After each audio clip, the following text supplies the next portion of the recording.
सबको जय मसीह की। आज की आराधना में आप सबका मैं स्वागत करता हूँ। हालेलुया। आज पगला राजा उसका 19वां अध्याय में से हम कुछ बातों को मनन करने के लिए जा रहे हैं। आज के संदेश को एक सब्जेक्ट दे सकते हैं तो हम इस प्रकार दे सकते हैं कि बात करने वाला परमेश्वर, बात करने वाला परमेश्वर। हालेलुया। हमारा परमेश्वर बात करने वाला परमेश्वर है, पर उसकी बातों को सुनने के लिए क्या हमारे पास कान है? नया नियम में जब हम पढ़ते गए, यीशु मसीह ने कहा जिसके पास भी कान हो वो सुन ले। लोगों ने अपने इधर उधर हाथ फेर दिया, कहा कान तो है पर सुन नहीं पा रहे।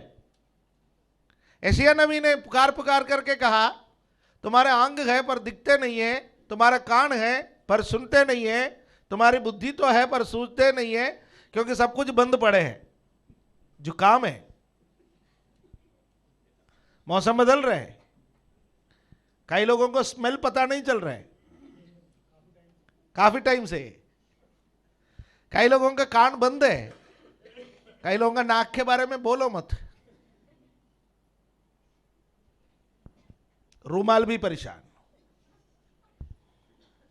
जब आत्मिक जुकाम हो जाता ना प्रभु को देख पाते गए, ना प्रभु को सुन पाते गए, ना प्रभु को सूंघ पाते, ना प्रभु को समझ पाते, तो यह जुकाम खाली शारीरिक ही नहीं, जुकाम हाँ आत्मिक भी आ जाता है।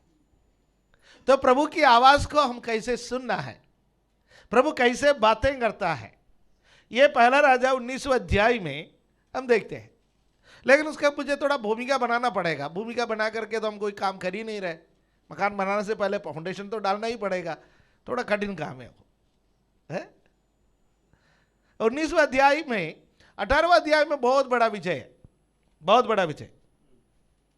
करमेल पर्वत पर आग को उतार दिया प्रार्थना के माध्यम से एलिया ने। उसके बाद 850 को ठिकाना लगा दी।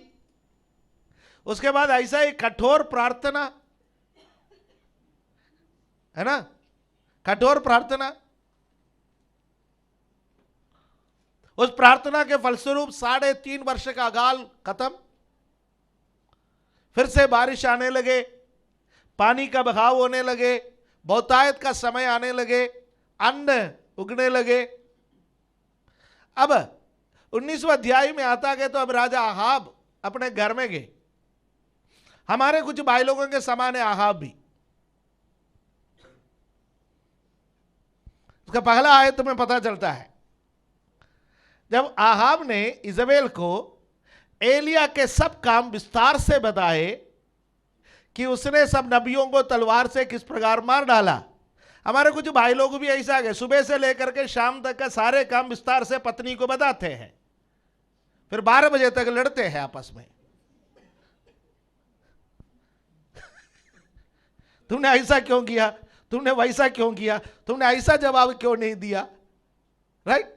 आहाब भी उनमें से एक है, क्योंकि कंट्रोल, रिमोट कंट्रोल किसके हाथ में है? इजबेल के हाथ में है। तो बताना पड़ता है, ना बताए तो रात में निपटा देंगे, 851 हो जाएंगे। तो इसलिए आहाब चुपचाप जाकर के इजबेल को सब बता दी, और सब बता दिया तो इजबेल परेशान हो गई। दिमाग आहाब का काम करता ही नहीं है, ना तो वो घर चला पा रहा है, ना तो वो देश चला पा रहा है। आप यदि खूबसूरती से एक तीमुथियुस की पत्री पढ़े तो उसमें एक बात लिखा हुआ है, ध्यान से सुनना, वो पास्टरों के लिए लिखा है। उसमें लिखा है कि जो अपना परिवार का प्रबंध नहीं कर सकता कि वो कलीसिया का प्रबंध कैसे करेगा, राइट? परिवार को चलाना है, यह प्रभु के दासों के लिए लिखा है। परिवार को चलाओ तो कलीसिया चलाना आपको आसान पड़ेगा। आहाब देश को इसलिए नहीं चला पा रहा क्योंकि अपना परिवार को नहीं चला पा रहा। परिवार को चलाने वाली इजबेल है। क्या करना? आहाब क्या बोलना वो तक इजबेल निर्धारित करती है। और देश कैसे चलना है वो भी इजबेल निर्धारित करती है। तभी तो अशेरा और बाल आए। आगाब अपना मर्जी से तो नहीं लाया, पर आगाब अपने पत्नी के दबाव में आकर के बाल और अशेरे को लाए हैं। पत्नी के दबाव में आगाब ही नहीं, आदम भी आए थे।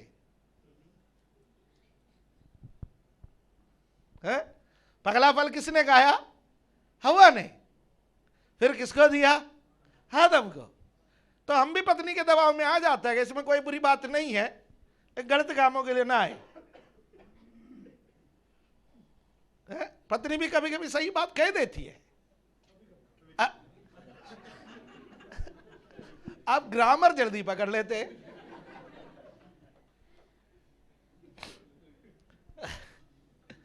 यहां इजबेल गुस्से में आ गई, क्योंकि ये 850 उन्हीं के ही चमचे थे। 850 लोगों को एलिया ने किस प्रकार मार डाला। तो यह सुनकर इजबेल एलिया के पास एक संदेश भेज दी। खैर, संदेश तो आहाब को भेजना चाहिए। यह संदेश आहाब को करमेल पर्वत पर ही बोल के आना चाहिए भैया। यदि आहाब के अंदर एलिया का प्रति इतना कठोरता है तो करमेल पर्वत पर ही कहना चाहिए, आज तू जीत गया, कोई बात नहीं, कल फिर देखेंगे। धमकी तो दे आता, वो भी नहीं कर पाए बंदा, क्योंकि उसको पता था कि उसको घर पहुंचना है। यदि करमेल पर्वत पर धमकी दी तो बारिश में वो भी बह सकता था। वो चुपचाप आगे, पर इजबेल चुपचाप रहने वाली नहीं है। इजबेल एक स्पिरिट है। प्रकाशित वाक्य का पुस्तक में हम जब पढ़ते गए, इजबेल को एक दुष्ट आत्मा के रूप में हम वहां पर देखते गए। मैं इजबेल के कैरेक्टर के बारे में आज प्रचार करने के लिए नहीं है, इसलिए मैं उस पर नहीं जाता हूं, पर कभी प्रभु मौका देंगे तो मैं उस स्पिरिट के बारे में कहना चाहूंगा, और उस स्पिरिट से कैसा बचना है उसको भी मैं कहना चाहूंगा। वो एक स्पिरिट है। हमारे परिवारों के अंदर यह स्पिरिट नहीं चाहिए। यह स्पिरिट झगड़ालू स्पिरिट है। यह स्पिरिट व्यभिचारी स्पिरिट है। यह स्पिरिट परमेश्वर का लोगों को नाश करने वाली दुष्ट आत्मा है। आत्मिकता को खत्म करने वाली दुष्ट आत्मा है। यह धमकी देने वाली आत्मा है। उसके बारे में हम प्रकाशित वाक्य के पुस्तक में पढ़ते हैं। और दूसरा पद में हम देखते हैं, तब इजबेल ने एलिया के पास एक दूत के द्वारा कहला भेजा, यदि मैं कल इसी समय तक तेरा प्राण उसका सा ना कर डालूं तो देवता मेरे साथ वैसा ही वरण उससे भी अधिक करे।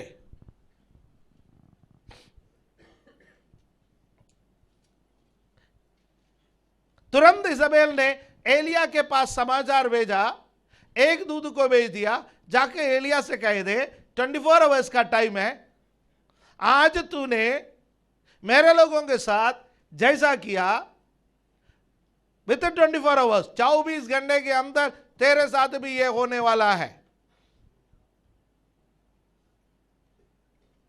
आगाब से पूछा नहीं, किसी से पूछा नहीं। और तीसरा आयत में लिखा है, तब एलिया का प्रतिक्रिया देखिए, ए देख एलिया अपना प्राण लेकर भागा और यहूदा के बेरशेबा को पहुंचकर अपने सेवक को वहीं छोड़ दिया।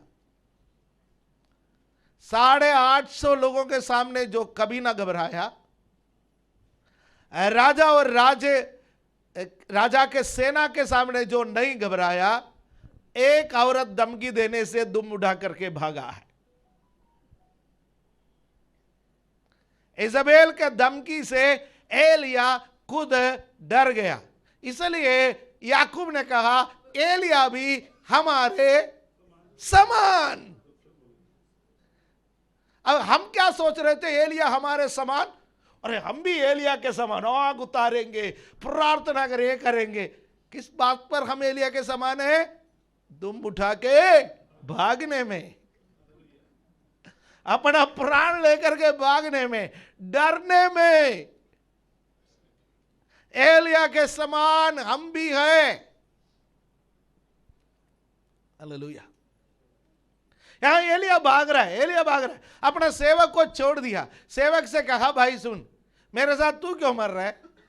तू अपने घर को चला जा, तेरे घर वाले हैं, तेरे भाई बहने हैं, कुछ नौकरी तो कर ले, कोई फैक्ट्री में लग जा, तेरा कुछ तो आमदनी आएगा, मैं तो मरूंगा मरूंगा। एलिया ने इजबेल के धमकी सुन करके अपना मौत को अपने हाथों से लिख दिया। हो गया जी। हमारा जीवन, हमारा मौत डॉक्टर के हाथ में नहीं है। हमारे जीवन, हमारा मौत इस संसार के लोगों के हाथ में नहीं है। हालेलुया, आमेन। मैं पिछले दिनों में जब रूत का पुस्तक पढ़ रहा था, वहां पर जब आए तो वहां पर एक सेनेट लिखा हुआ था। एक पास्टर से मैंने एक प्रचार भी उस विषय में सुना है कि वहां पर लिखा हुआ है, बोअज रूत से ये कह रहा है कि तू इस खेत को छोड़ करके कहीं और नहीं जाना, क्योंकि मैंने अपने दासों को आदेश दे रखा है, तुझे चूना मत। हालेलुया। बीमारी को परमेश्वर आदेश देता है, आपको चूना मत। हालेलुया। आदेश देने वाला परमेश्वर है हमारा परमेश्वर। वह बीमारी को आदेश देंगे, मेरा सेवक को चूना मत, मेरी बेटी को चूना मत। हालेलुया, आमेन। जो आपके प्राण के विरोधी है उसको परमेश्वर आदेश देता है, मेरे दास को चूना मत। आज आप और मैं जिंदा है, परमेश्वर ने किसी किसी को कई बार बोल चुका है, चूना मत, चूना मत। हालेलुया। जब अय्यूब के जीवन में विपत्ति आया, उसके सारे संपत्ति छीन ली गई, उसके सारे बच्चे छीन ली गई, उसके जीवन में हर प्रकार से दबाव आया। परमेश्वर ने शैतान को बोला, सदा तो सकता है पर जान को चुना मत। आपको परेशानी आ सकता है, परेशानी आप झेल सकते हैं, पर आपके प्राण का मालिक ये बीमारी नहीं है, ये शैतान नहीं है, ये हालातें नहीं है। आपके और मेरा प्राण का मालिक सर्वशक्तिमान परमेश्वर है। हालेलुया। इसलिए किसी का धमकी सुनकर प्राण बचाकर भागने का कोई जरूरत है नहीं है। पर एलिया यहां पर धमकी सुनकर प्राण बचा करके भागा और अपने दास को वहां पर छोड़ दी। और पद 4 में लिखा है, वो कहां पर जाकर के बैठ गया? जंगल में एक मार्ग जाकर जाऊ के पेड़ के तले बैठ गया और विलाप करने लगा, परमेश्वर मैं अपने पुरखाओं से अच्छा नहीं है, उठा ले काट समेत। कुछ लोग ऐसा है, अपने ऊपर ही मौत को कहेंगे, ओ तेरे बीच में रहने से उठा लिया होता तो अच्छा था, है? अपने ऊपर श्राप की बातें मत कहो। एली अपने ऊपर श्राप की बातें कह रहा है। डर हमारे मुंह से क्या क्या निकलवाता है पता नहीं है। जब हम डरता है, हमारा मुंह से जो निकलता है उसमें काफी अशुभ बातें निकलते हैं। वो कहते हैं, प्रभु मैं अपने पुरखाओं से अच्छा नहीं हूं, बस हो गया, मेरा सेवकाई समाप्त। करमेल पर्वत पर आग उतारा, मेरा सेवकाई खत्म। पर परमेश्वर की योजना आपके बारे में यह नहीं है, आपको और अधिक चलना है। हालेलुया। मेरा उम्र अब इतना हो गया, मेरा सेवकाई खत्म। मेरे पास इतना ही पैसा था, मेरा सेवकाई खत्म। मैं इतना ही चल सकता हूं, मेरा सेवकाई खत्म। मैं इतना ही सह सकता हूं, मेरा सेवकाई खत्म। नहीं, परमेश्वर आपसे और सेवा लेना चाहता है, तो आपको इस पर क्यों निराश करना है?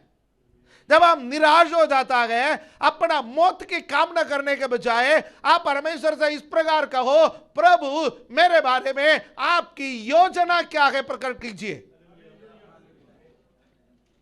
क्या यह बेहतर प्रार्थना नहीं? मरने का प्रार्थना से बेहतर यह नहीं कि प्रभु आपके मेरे बारे में आपकी क्या योजना है, क्या मैं 4 दिन आराम करूं? कभी कभी प्रभु हमें कंपलसरी आराम में भेज देता है कि 4 दिन सो जाओ, जरूरी है। मुझे तो क्रिसमस के समय भेज दिया, तब मुझे पता चला कलीसिया में जितना सोचते हैं उससे ज्यादा मजबूत है। हालेलुया, राइट है? तो प्रभु हमें कभी कभी कंपलसरी आराम में भेज देता है। मेरे बारे में आपकी योजना क्या है? जीवन का हर परिस्थिति में यह प्रार्थना कीजिए, मेरे बारे में आपका क्या योजना है, मेरे परिवार के बारे में आपका क्या योजना है, मेरे बच्चों के बारे में आपका क्या योजना है। हालेलुया, आमीन।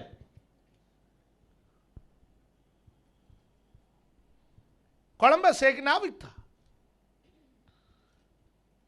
हर व्यक्ति वो बोर्ड देकर के वापस लौटता था, द एंड, द एंड। कई जगह पर यह बोर्ड दिखाई देता था, डेड एंड, भाई आगे कुछ नहीं है, यही सब कुछ समाप्त है, द एंड। कुछ लोग फिल्म देखने के लिए जाते हैं, फिल्म की कहानी समझ में नहीं आता है तो आखिर दी एंड समझ में आता है, तो पता चलता है कि खत्म हो गया कहानी, घर चले जाओ। पास्टर जी भी देख चुके हैं दी एंड। पर उस बंदे ने कहा this is not the and, इससे आगे कुछ है। भाई ये तो पानी है, इस पानी से आगे कुछ है। तब जाकर के अमेरिका डिस्कवर हुआ है। जगह हम आपकी जिंदगी में शैतान एक बोर्ड लेकर के खड़ा है, द एंड, उसे कहो this is not the end, this is only the beginning. George pastor हमेशा एक बात कहता है, this is only the beginning, this is only the beginning है। 3 दिन के उपवास प्रार्थना के समाप्ति पर आप और मैं 3 दिन उपवास प्रार्थना करके बड़े आत्मिक जोश में आ जाता है कि प्रभु आज तीसरा दिन है, समाप्त हो गया है। आकर वो बंदा आ जाता है कि बोलते हैं this is only the beginning. Second Saturday fasting prayer में 10 बजे से 4 बजे तक सब बैठते गए, हाउ अब खाना कब मिलेगा सोच के बैठते गए। वो 3:45 बजे बंदा आता है, बोलते हैं भाइयों बहनों समझ लेना ये केवल शुरुआत है। Praise the Lord. ऐसे लोगों के लिए, ऐसे लोगों के लिए प्रभु का धन्यवाद। जगह हर व्यक्ति को दी एंड दिखाई देता है, वहां आत्मिक लोगों को दी बिगिनिंग दिखाई देता है। हालेलुया। एलिया कह रहा है प्रभु मैं अपने पुरखाओं से अच्छा नहीं हूं, मुझे अभी उठा ले।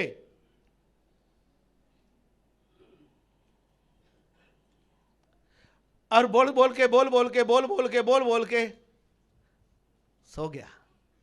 हमारे कुछ बच्चे रोते हैं, यदि माता पिता ना उठाए तो आजकल तो बच्चों करते ही माता पिता सिर पर बिठा लेता है।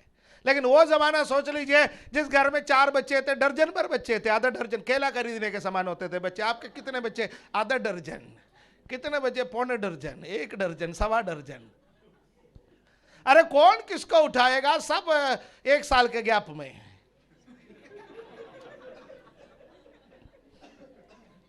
कौन किसको उठाएगा? रो रहा है तो रो जाओ, और अपना बचपन को है तो याद करो ना। मैं तो एक लौदा था अपना बचपन को तो याद करो ना कि जगह पर जाके उल्टा बिस्तर पर, बिस्तर ही कहाँ होता था कि भैया कहीं भी जाके उल्टा अगर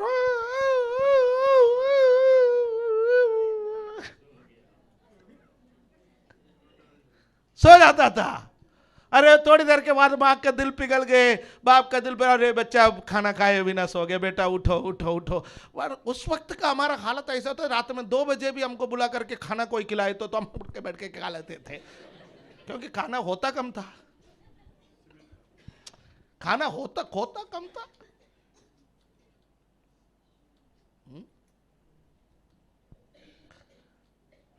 आजकल के बच्चों को खाना दे दोगे तो बोलेगा वही रहने देना, बाद में खा लेंगे, क्योंकि बहुत आय से खाना है ना। बच्चों खाना मिल रहा है तो खा लो, तंदुरुस्त हो जाओ, है? हालेलुया। एलिया भी रो रो के सो गया, रो रो के सो गया, रो रो के सो गया। और जब नींद से जागा, देखिए उसका पद 6 में, छठा पद में क्या लिखा है, उसने दृष्टि करके क्या देखा कि मेरे सिरहाने पत्थरों पर पकी हुई एक रोटी और एक सुरही पानी रखा है। तब उसने खाया और पिया और फिर लेट गया। वाओ, कौवा फिर आ गया, कौवा फिर आ गया, सो गया, सो गया।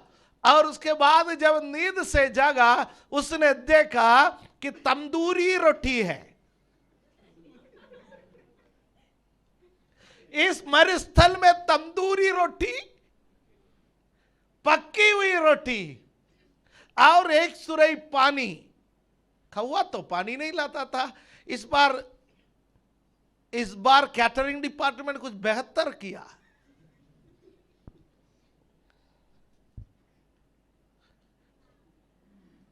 बंदे ने क्या किया, देखिए बंदे ने क्या किया।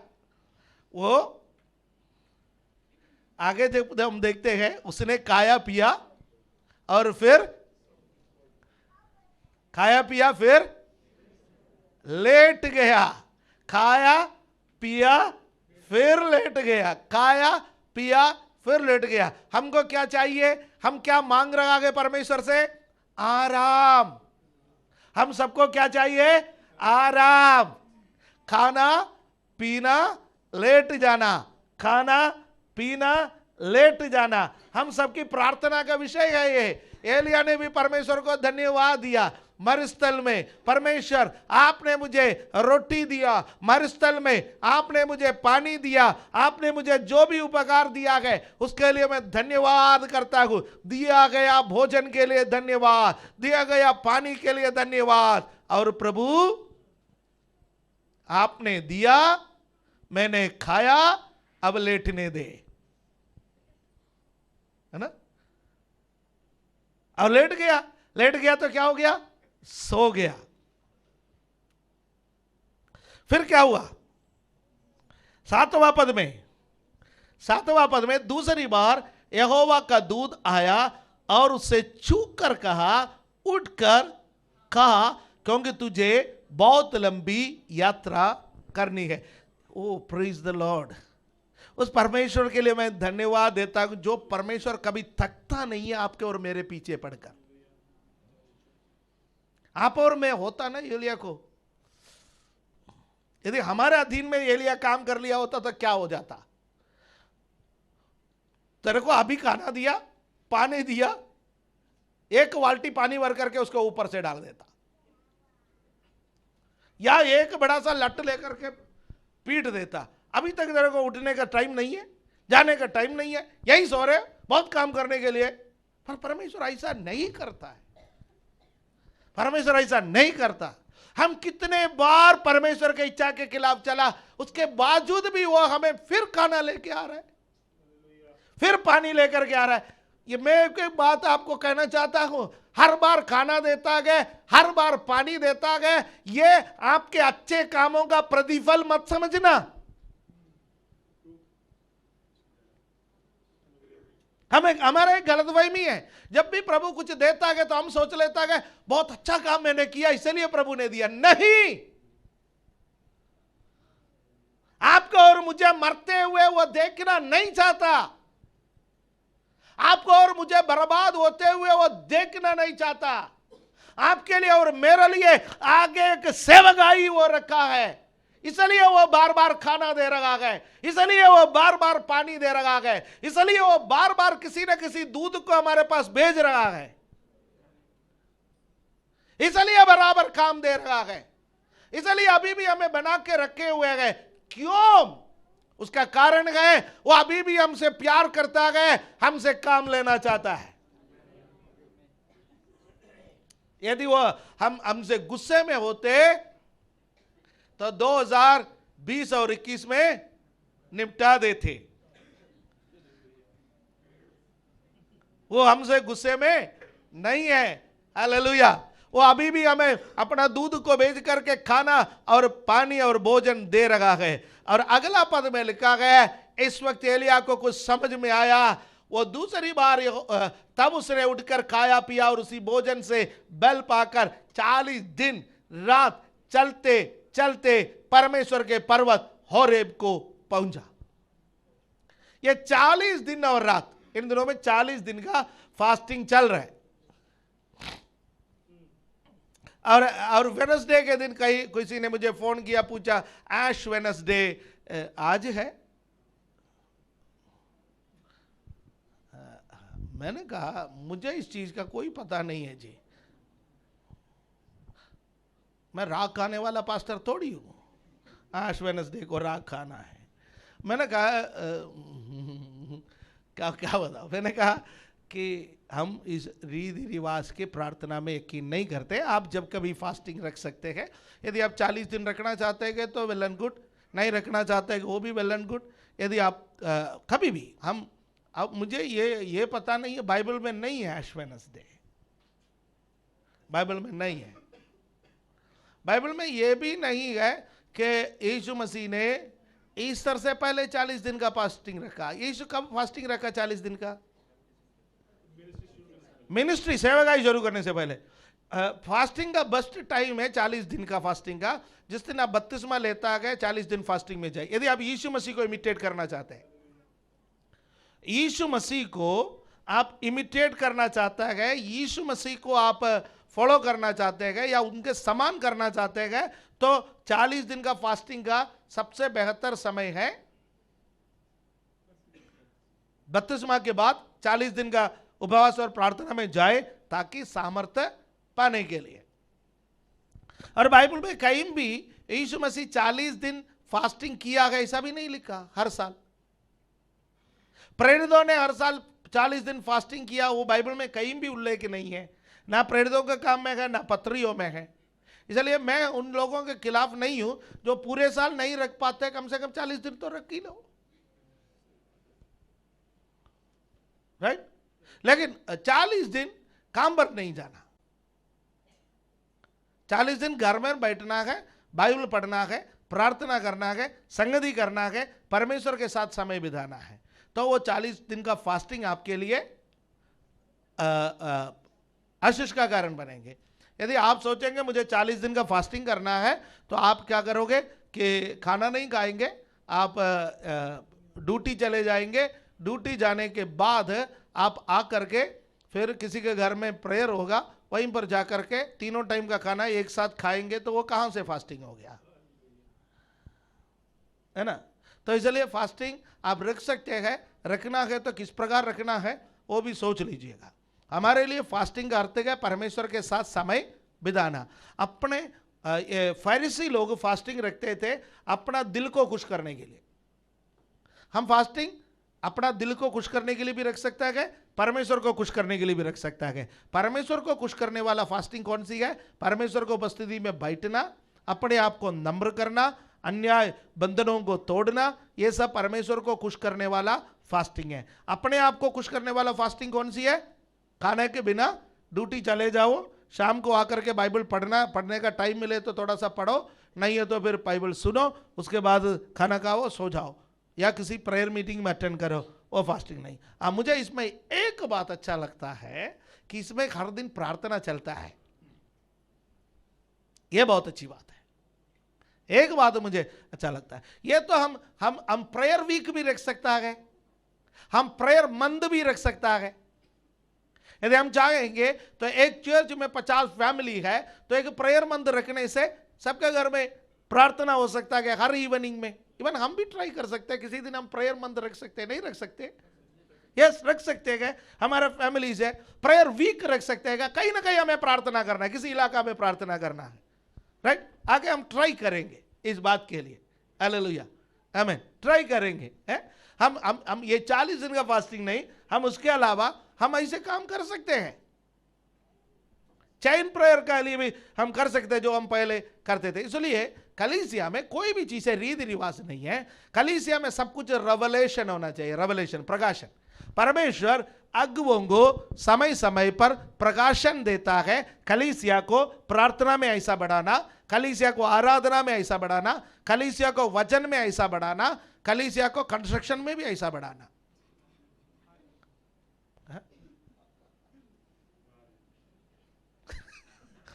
क्या जरूरी नहीं है? जरूरी नहीं है, वो भी जरूरी है, वो भी जरूरी है। मौसम है, कलीसिया का भी बढ़ोतरी का मौसम है। अलग अलग कामों में अलग अलग समय परमेश्वर हमें बढ़ाता है। हर मौसम एक समान नहीं होना है ना। किसी किसी को सर्दी अच्छा नहीं लगता है। यदि सर्दी नहीं है तो गेहूं कहां से आएंगे? गेहूं के लिए तो क्या चाहिए? सर्दी चाहिए। सेब के लिए क्या चाहिए? सर्दी चाहिए। और कुछ लोगों को गर्मी अच्छा नहीं लगता है। भैया गर्मी अच्छा नहीं लगेंगे, लू ना लगेंगे तो गेहूं पकेंगे कैसे? तो बुआई का भी मौसम है, कटाई का भी मौसम है, और हर मौसम है। उसी प्रकार कलीसिया का भी मौसम है। परमेश्वर कलीसिया को प्रार्थना में बढ़ाने का मौसम है, वचन में बढ़ाने का मौसम है, और आराधना में बढ़ाने का मौसम है, मजबूत करने का मौसम है, नए नए शाखाओं को जोड़ने का मौसम है कलीसिया का। The season of the church. Hallelujah, आमीन। मैं 40 में से कहां चला गया? 40 दिन का फास्टिंग। और किसी ने मुझे पूछा तो मैं जानकारी के लिए आपको ये बातें बोलना चाहता हूं, राइट? ओके। तो एलिया यहां पर खाया पिया 40 दिन। 40 दिन। वाह। तो आप दो काम कर सकते हैं। एक अच्छा आत्मिक भोजन के बाद, अब थोड़ा सा रोटी को छोड़ दीजिए, आत्मिक भोजन में आए। एक अच्छा आत्मिक भोजन के बाद आप 40 दिन सो भी सकता है। एक अच्छा आत्मिक भोजन के बाद आप 40 दिन परमेश्वर के लिए चल भी सकता है। ऑप्शन आपके पास है। कुछ लोग बहुत अच्छा भोजन के बाद, आत्मिक भोजन के बाद 40 दिन सो जाता है। प्रभु मैं बहुत थक चुका हूं, मैं बहुत कर चुका हूं, मैं बहुत खा चुका हूं, अब मुझे 40 दिन आराम करने दो। अब मुझे 40 दिन बाइबल पढ़ने का जरूरत नहीं, 40 दिन प्रार्थना करने का जरूरत नहीं, 40 दिन फास्टिंग में रहने का जरूरत नहीं, ज्यादा हैवी हो जाएगा परमेश्वर, मुझे अब थोड़े दिन संसार में रहने दो, मैं सो गया आत्मिक जीवन में। उल्टा भोजन करने के बाद आप 40 दिन परमेश्वर के लिए चल भी सकते हैं। तो कौन सी ऑप्शन अच्छा है वो आप सोच लो। यहां पर एलिया पहले सो गया, फिर यहोवा का दूध आ गया, उनको फिर रोटी दिया, फिर पानी दिया, और वो चलने लगा है। तो सबसे पहला परमेश्वर अपना दूध को भेज करके हमसे बातें करता है। यहां पर एलिया के सामने सबसे पहले परमेश्वर ने अपने दूध को भेज करके उनसे बात किया। कब बात किया? जब वो मरना चाहता था। कब बात किया? जब वो सोना चाहता था, जब वो अपना सेवकाई को समाप्त करना चाहता था। मेरे प्यारे भाइयों बहनों, आज मैं अपना संदेश को यही समाप्त करना चाहता हूं। आपका जीवन में ये क्या मौसम चल रहा है? दी एंड का मौसम है। जीने की आशा आपके जीवन में समाप्त हो चुके हैं। मैं क्यों जीऊं? मैं क्यों आगे बढ़ूं?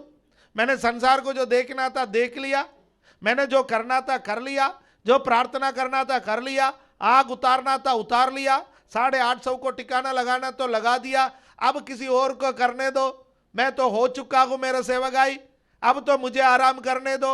इस स्थिति में होगा आप तो परमेश्वर आपसे कह रहा कि नहीं, आपके लिए मैं रोटी पका रखा हूं, आपके लिए मैं पानी भिजवा रखा हूं, आपको अब और आगे चलना है। हालेलुया, आमीन। तो मौत की कामना मत कीजिए, उसका वक्त आया नहीं है। जब आएगा तो आपको कामना करने का जरूरत नहीं पड़ेगा, उससे पहले ही निकल जाएंगे। हालेलुया। तो निराशा में आप बैठे हैं तो आगे कुछ होने वाला नहीं है, तो मेरा प्रभु का वचन में यह लिखा हुआ है आगे आपके द्वारा बहुत कुछ होने वाला है। हालेलुया। और दूसरा हो सकता है कि आप जो आशीषें मिल रहा है खा पी करके सोने वाला बंदा है, धन्यवाद देते हुए, तो प्रभु कहता है मैंने जो आशीष आपको दिया है या जो दे रखा है, यह खा पी करके सोने के लिए नहीं है, आपको चलने के लिए मैं दे रखा हूं। इसलिए यदि आप उस अवस्था में है इस वक्त, बहुत कर लिया मैं, अब मुझे सोने दो, नहीं, आपके लिए प्रभु और भोजन दे रखा है और पानी दे रखा है ताकि आप और आगे चल सके। आज कोई प्रार्थना इस प्रकार अपना मन में कर लीजिए, प्रभु मुझे और चलना है, मुझे और चलना है, मुझे और चलना है, और सामर्थ चाहिए। हालेलुया। यदि लंबा सफर के लिए निकलना पड़े, एक साथ 40 दिन में चलता जाओ, उसके लिए भी मुझे आप प्रेरित करेंगे तो भी मैं चलने के लिए तैयार हूं। हालेलुया, आमीन। और आज प्रभु ने हमसे कहा रीति रिवाज से निकल करके आत्मिक बातों पर आगे बढ़ने के लिए प्रभु हमारी सहायता करे। Hallelujah, praise the Lord. अपने आंखों को बंद करें। Hallelujah, praise the Lord. अपने आप को जानिए। ओ रामाना शखना मनामा, हालेलुया, प्रेज द लॉर्ड। ओ रामानामा शौडारा बारा बाला बारा बा। प्रभु के लिए जीवन बिताने की एक इच्छा अपना मन में पाले। कई बार शैतान हमारा मन में बात करता है, कईयों का मन में बात करता है कि क्यों जीना, ऐसा जीने से क्या लाभ है, डर डर के जीने से क्या लाभ है, ऐसे जीवन से अच्छा मौत है। पर मेरे भाइयों बहनों, जिंदगी बहुत खूबसूरत है, ये प्रभु के द्वारा दिया गया है, इसको लेने का अधिकार हमारे पास नहीं है।